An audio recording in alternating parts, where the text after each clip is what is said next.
Dans cet exercice, on s'intéresse à diluer une solution de d'iode de concentration molaire 2,010-2 mol par litre.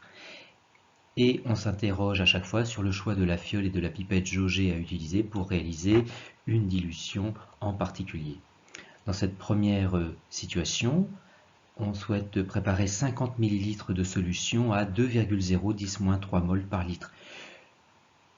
Une solution se préparant toujours dans une fiole jaugée et que l'on souhaite préparer 50 ml de solution, la fiole jaugée à utiliser sera donc de 50 ml. La concentration mère est ici de 2,010-2 mol par litre. La concentration phi est de 2,010-3 mol par litre. On peut donc calculer le facteur de dilution, qui est le rapport de la concentration mère sur la concentration phi, et qui est donc égal ici à 2,010-2 sur 2,010-3, ce qui fait un facteur de dilution de 10.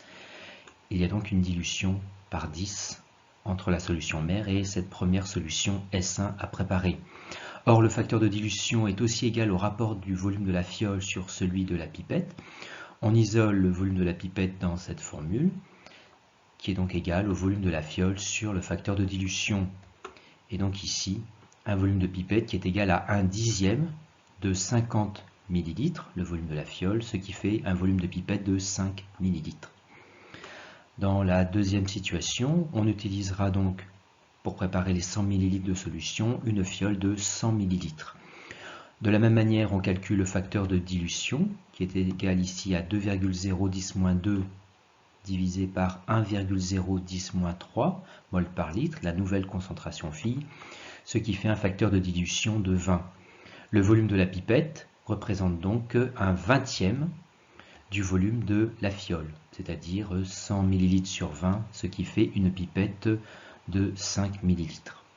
Dans la troisième situation, on utilise une fiole jaugée de 50 ml pour préparer les 50 ml de solution.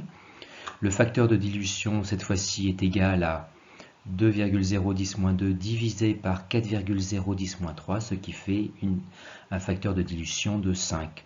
Le volume de la pipette est donc égal à 1/5 de 50 ml, c'est-à-dire une pipette de 10 ml. Dans cette deuxième question, on souhaite connaître les couples fiole-pipette jaugée à utiliser pour diluer 10 fois la solution S0, sachant que le facteur de dilution est égal au rapport du volume de la fiole sur le volume de la pipette. Il existe ici plusieurs possibilités. Pour une fiole de 50 ml, une pipette de 5 permet un facteur de dilution de 10. 50 divisé par 5 fait bien 10. Mais une fiole de 100 et une pipette de 10 permet également un facteur 10, tout comme une fiole jaugée et une pipette de 20, et une fiole jaugée de 250 ml et une pipette jaugée de 25 ml. À chaque fois, le rapport volume fiole sur volume pipette est bien égal à 10. Pour diluer 20 fois cette fois-ci la solution, les combinaisons sont moins nombreuses. Avec une fiole de 100 ml, il faut une pipette de 5, car 100 ml sur 5 ml fait bien un facteur de dilution de 20.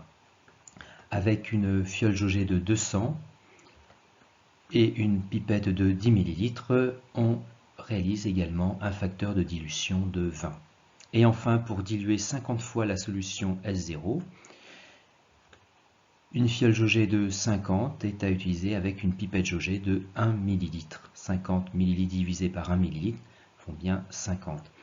Ou bien encore, une fiole jaugée de 250 ml et une pipette jaugée de 5 pour retrouver un facteur de dilution de 50.